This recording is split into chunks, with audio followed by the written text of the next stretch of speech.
Bonsoir, bienvenue dans ce Carrefour Info en direct de Média TV. Nous sommes ensemble pour 2 heures d'information. Au sommaire, l'invité culturel Hamza Nuino, artiste photographe. Il présente ce soir, dans le cadre d'un festival organisé par l'usine, une expo de portraits des Casablancais de Ain Sba. Pose avec un objet qui symbolise leur lien ou leur histoire avec ce quartier. C'est en compagnie de Hanan Harat. Puis dans le dossier du jour, Mohamed Ben Hammou, président du Centre marocain des études stratégiques, revient avec Hanan Harat sur le bilan du 5e sommet Union africaine-Union européenne à Abidjan, les aspects politiques, sécuritaires et traitement de la crise migratoire dans le partenariat Europe-Afrique. Mais on commence avec le journal. Voici les titres.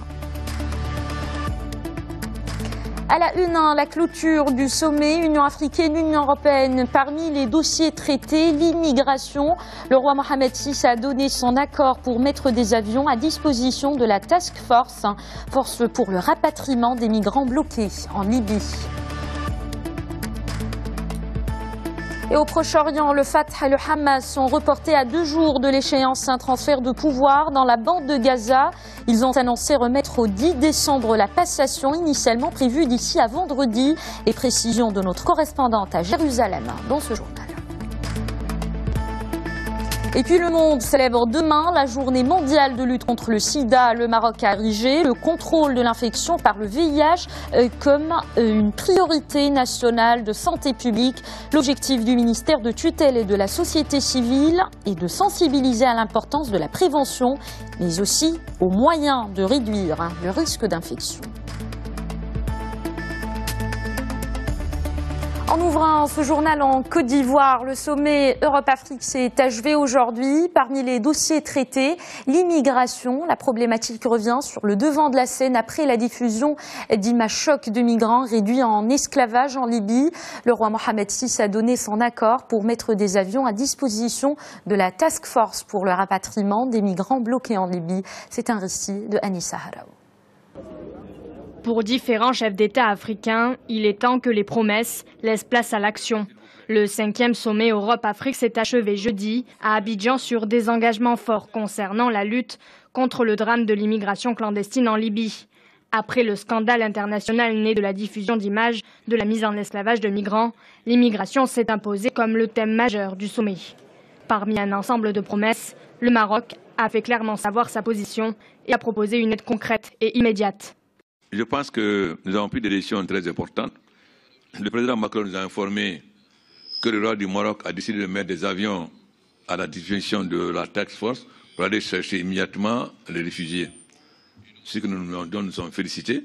Ça veut dire qu'aujourd'hui, l'Afrique n'attend pas tout de l'extérieur. Nous sommes capables nous-mêmes. Mais nous avons demandé que l'Union européenne appuie les efforts du Maroc pour qu'on puisse rapatrier le plus rapidement possible les 3800 qui sont sur la route de l'aéroport. Outre l'aide du roi Mohamed VI, Alpha Condé, président de l'Union africaine, a également demandé que des forces spéciales soient mises en place contre les trafiquants d'êtres humains en coordination avec l'Union européenne. Selon le président de la Commission de l'Union africaine, Moussa Faki Mahamat, 3800 migrants en Libye sont à rapatrier d'urgence. Dans une situation inhumaine. Tous veulent le plus rapidement possible sortir de ces guêpiers. Et pour cette raison, nous avons convenu de concert avec l'Union européenne et les Nations unies, notamment à travers l'OIM, de mettre en place une task force pour agir maintenant pour rapatrier au moins ces 3800. Une réunion internationale aura lieu le 13 décembre à Paris pour accélérer le déploiement de la force multinationale. Réunion à laquelle seront conviés les partenaires clés de la force conjointe de l'Union européenne, des Nations unies et de l'Union africaine. De son côté, le président sénégalais Macky Sall a salué aujourd'hui à Abidjan le rôle du Maroc en matière de gestion des flux migratoires. Je vous propose d'écouter un extrait de la déclaration du président Macky Sall. Le Maroc, comme la Tunisie, donc tous les pays de l'Afrique du Nord sont des pays de transit parce qu'ils sont entre l'Europe et l'Afrique. Donc forcément, je salue d'ailleurs le rôle du Maroc qui a quand même contenu plusieurs milliers de migrants et qu'il a fait dans la dignité. Alors, nous avons regretté et condamné fermement ceux qui s'adonnent au trafic d'êtres humains. C'est-à-dire qu'on ne peut pas accepter qu'un pays, quel qu'il soit, puisse se permettre sur son territoire de voir des êtres humains vendus. Il ne faut pas l'accepter. Et ça, les Africains du Nord comme du Sud ont intérêt à ce que ce débat soit restreint et limité sur le strict cadre du traite des êtres humains. Et non pas sur une question raciale, puisque ça va être très grave. Lorsqu'on voit l'Afrique du Nord et l'Afrique subsaharienne, il faudrait éviter d'en arriver à cela. Donc pour cela, il faut que nous prenions nos responsabilités par rapport à ce que nous devons faire ensemble pour mettre un terme à ce trafic abject qu'on ne peut pas accepter. De toute façon, le temps est révolu où un quelconque pays ou une quelconque race peut penser qu'elle peut être au-dessus des autres. Ça, c'est terminé. Donc nous avons intérêt tous à travailler en toute responsabilité à ce que ce phénomène soit neutralisé et définitivement arrêté.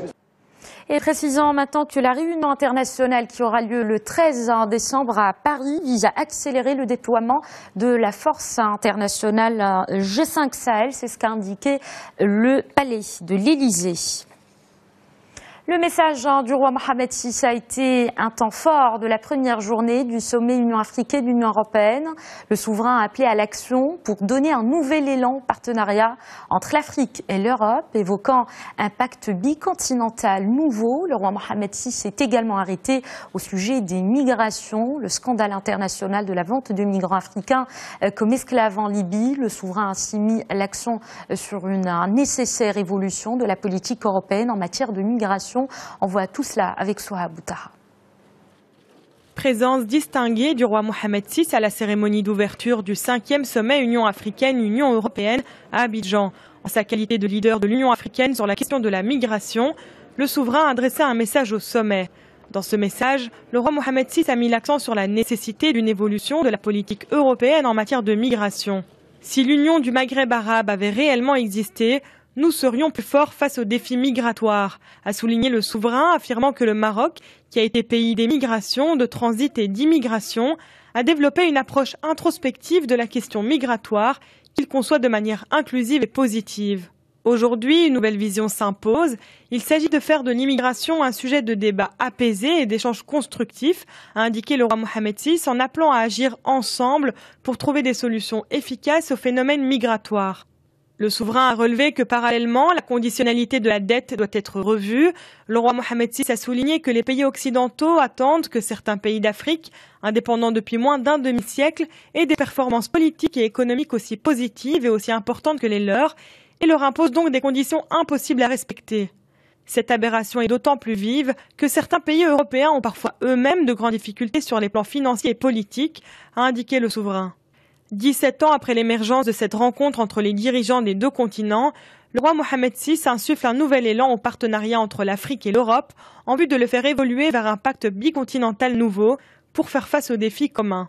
Le souverain a indiqué que la solidarité entre l'Europe et l'Afrique n'est ni un concept vide, ni un lien fondé sur une philanthropie univoque. Elle relève d'une responsabilité et d'une dépendance réciproque. Le roi Mohamed VI a pour conclure exprimé sa confiance en ce sommet Union africaine-Union européenne qui donnera au partenariat afro-européen une inflexion décisive et un élan qualitatif au service de la stabilité, de la sécurité et de la prospérité des deux continents. Et en marge de la participation du souverain aux travaux du 5e sommet Union africaine-Union européenne, le roi Mohamed VI s'est entretenu avec le président de la République d'Angola, João Lourenço. Les deux chefs d'État se sont félicités de l'ouverture d'une nouvelle ère dans les relations bilatérales. Ils ont convenu d'ouvrir de nouvelles perspectives de coopération dans l'ensemble des domaines. Le roi Mohamed VI a également reçu le président de la République d'Afrique du Sud, Jacob Zuma. Ils ont convenu de maintenir un contact direct et de se lancer dans un partenariat économique et politique productif. À ce propos, le roi Mohamed VI et le président Jacob Zuma ont décidé de relever le cadre de leur représentation diplomatique. Ensuite, le souverain a reçu le président français Emmanuel Macron. Rappelons que le Maroc et la France entretiennent d'excellentes relations diplomatiques.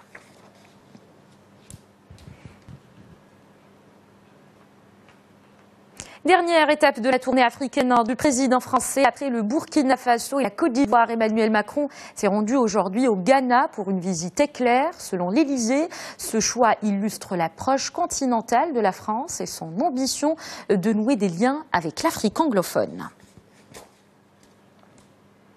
Ce sera un sommet d'une importance capitale. Le Koweït a invité aujourd'hui le Qatar à un sommet des 6 pays du Conseil de coopération du Golfe les 5 et 6 décembre. Une invitation en dépit de la crise sans précédent que traverse l'organisation. Elle a été transmise à l'émir du Qatar par le biais de l'ambassadeur koweïtien à Doha. Pour rappel, une crise a éclaté le 5 juin dans la région quand l'Arabie Saoudite, les Émirats Arabes Unis, Bahreïn et l'Égypte ont rompu leurs relations diplomatiques avec le Qatar. Au Proche-Orient, les 2 principaux mouvements palestiniens, Fatah et Hamas, ont reporté à 2 jours de l'échéance un transfert de pouvoir dans la bande de Gaza. Ils ont annoncé hier soir remettre au 10 décembre la passation initialement prévue d'ici à vendredi. Pour en parler avec nous en direct, notre correspondante à Jérusalem, Valérie Ferrand. Bonsoir Valérie. Bonsoir Manal. D'abord, pourquoi ce report du transfert du pouvoir à Gaza? Eh bien parce que le transfert en lui-même connaît des obstacles et des difficultés, mais revenons un peu en arrière. Depuis l'accord d'application de la réconciliation au Caire, qui a été conclu donc le 12 octobre dernier, le Fatah et le Hamas ont déclaré à plusieurs reprises qu'ils entendaient mettre en place le processus lentement, mais sûrement, et qu'ils ne passeraient pas à une nouvelle étape sans avoir complété la précédente. Donc, d'une certaine manière, on peut dire que ce report va dans le sens de ses positions initiales, visant à ne pas trop brusquer les choses et risquer de tout faire capoter en quelques minutes. Reste que lors des discussions au Caire la semaine dernière pour faire le point, les factions ont fait des appels à des élections, à soutenir le gouvernement dans son travail dans la bande de Gaza, mais en fait il ne s'agissait que de simples invitations à aller de l'avant, sans s'attaquer au sujet qui fâche, dont celui du sort des fonctionnaires qui travaillaient pour l'autorité nationale avant la prise du pouvoir du Hamas en 2007, aussi bien que de l'avenir de ceux embauchés par le Hamas ces 10 dernières années. Comment réintégrer ceux d'avant et que faire de ceux présents dans les ministères depuis 10 ans. Donc c'est entre autres une des questions très sensibles qui n'est pas réglée et qui a été sujet de la dernière polémique en date.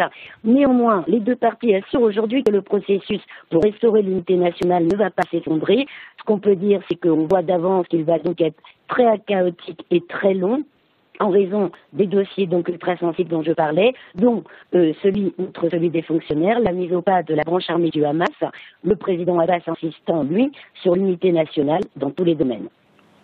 Alors Valérie, le cessez-le-feu entre Israël et le Hamas est-il remis en cause après l'échange de mortiers et d'artillerie ce jeudi entre Gaza et Israël?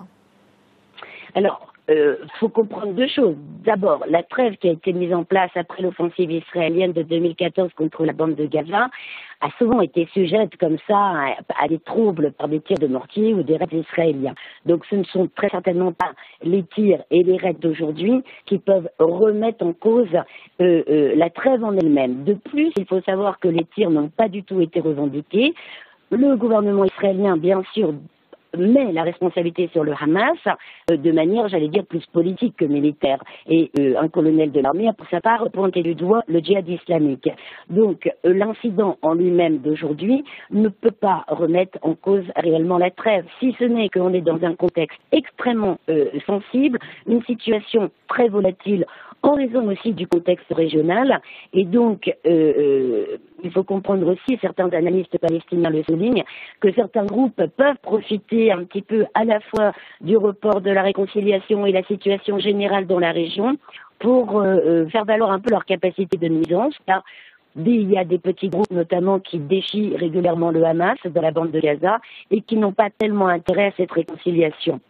Donc, il faut aussi voir que du côté israélien, même si un des porte-parole de l'armée vient d'assurer qu'Israël ne cherche pas l'escalade, on ne compte pas les articles dans la presse israélienne, on ne compte pas les déclarations politiques de la part des élus israéliens disant qu'il y aurait une prochaine guerre contre Gaza, que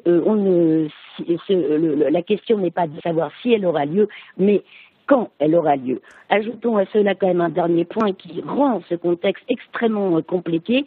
Un jeune Palestinien qui a été tué aujourd'hui, non pas par un soldat, mais par un colon israélien en Cisjordanie, et qui ajoute à tout ce fardeau, ce manque d'espoir vraiment total pour les Palestiniens. Merci beaucoup Valérie Ferrand pour toutes ces informations. Après la Birmanie, le pape François s'est rendu aujourd'hui au Bangladesh. Il a réclamé des mesures décisives pour résoudre la crise des réfugiés Rohingyas. Ils sont 625 000 à avoir fui les violences en Birmanie depuis 3 mois. Le chef de l'Église catholique devrait donc rencontrer demain à Dhaka un groupe de ces réfugiés musulmans. Pour mémoire, la Birmanie est accusée de mener une politique de nettoyage ethnique visant les Rohingyas après une tentative d'insurrection armée à la fin août dans l'état de Rakhine. Dans le reste de l'actualité, la situation dans la Corée du Nord, le régime de Pyongyang sera complètement détruit en cas de guerre, selon Washington. Ces déclarations de l'ambassadrice américaine à l'ONU est intervenue quelques heures après le lancement d'un nouveau missile balistique intercontinental nord-coréen, un missile susceptible d'atteindre la totalité du territoire américain. La Russie a réagi aujourd'hui. Washington serait en train de provoquer le dirigeant nord-coréen Kim Jong-un pour le pousser à une extrémité.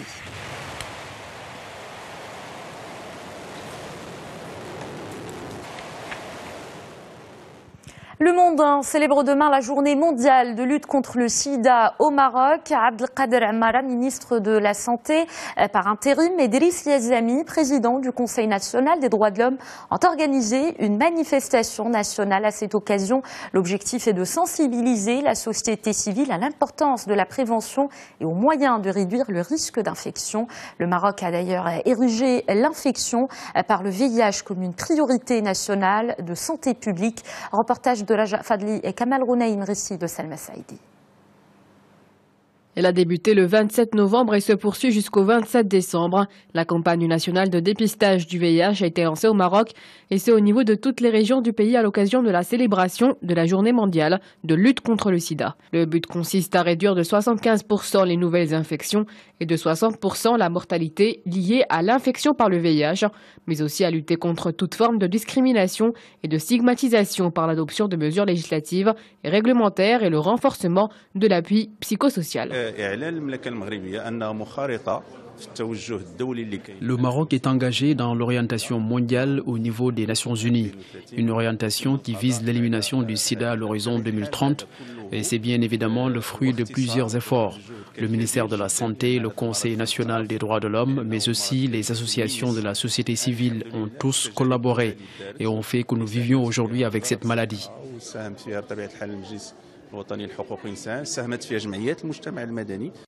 Le Maroc est l'un des premiers pays dans le monde à mettre en œuvre les recommandations de l'Organisation mondiale de la santé. Le nombre estimé de nouvelles infections VIH a diminué de 37% entre 2011 et 2016. Près de 150 000 femmes enceintes ont été testées pour le VIH en 2016 contre 43 000 en 2012.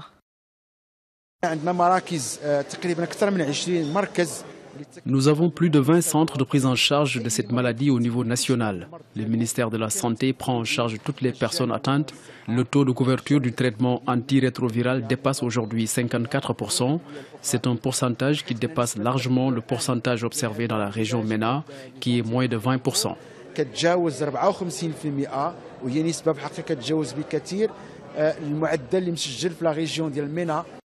Et en marge de la journée mondiale de lutte contre le sida célébrée le 1er décembre, l'ONU SIDA a publié un rapport sous le thème « Droit à la santé » sur l'évolution de la maladie et de sa prise en charge.